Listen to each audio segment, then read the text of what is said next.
Now, Travis, you remember that game, right? Yeah. No, of course you don't. You were a sophomore in college at the time. That was my first Section 4 football season, and that game was an awesome overtime thriller. I'm just going to have to take your word for it that it came down to a decision to either go for the two-point conversion or kick the extra points. Pretty exciting. So what if I told you we had the same exact scenario today? I would say sign me up. Smart idea. The last two times these teams played for the Section 4 title, both squads were in Class B. Now 4 years later, the battle is for the Class C crown, but the game was still fantastic. So we pick it up fourth quarter. Isaiah Zimmer puts Forks up 20-12, but Waverly not done. Next drive, 4th and 10, Zach Cooney to Cody Marchese, and check that catch. Tips it off his helmet, pulls it in. A play later, Cooney takes care of the rest himself. We're all tied at 20 points apiece. So that means we go into overtime. Waverly gets it first, and it's Cooney at it again. Zach scampers in.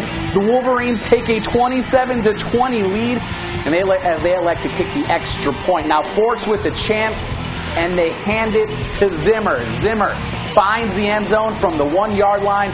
The Blue Devils, they are only down by 1. They call a timeout, talk it over, much like Waverly did in 08. They decide to go for the two-point conversion like Waverly did just 4 years ago, and guess what?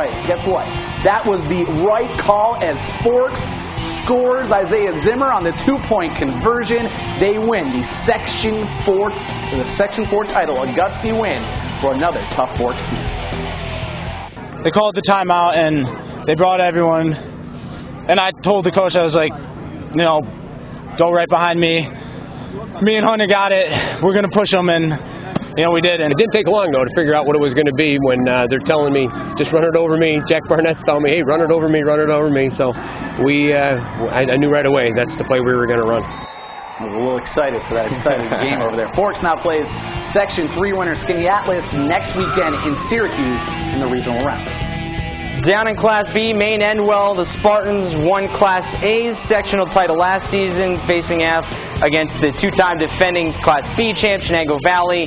Things going well for Maine Endwell. 7-0 in the first, but CV would answer with Dominic Forbadusi would plunge in, but later on, ME just all over this one. Check out Nick Sorensi breaking tackles in for the score. It would have all Spartans in this one. 55-19 your final. ME going into winning another section title.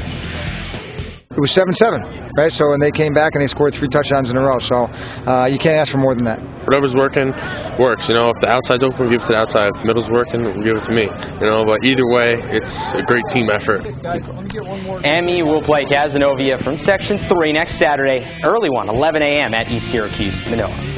Now to the big boys, Binghamton and Elmira dueling for the Class AA crown, and this one certainly a shootout. Down 6-0, BHS strikes back. Andre Yanchevitz, the quarterback keeper, sneaks it in the corner, 7-6 BHS. Next drive for the Pats, more of the same, but they're giving it to Amon Weaver this time on the carry, and he is gone. 56 yards all the way to the barn.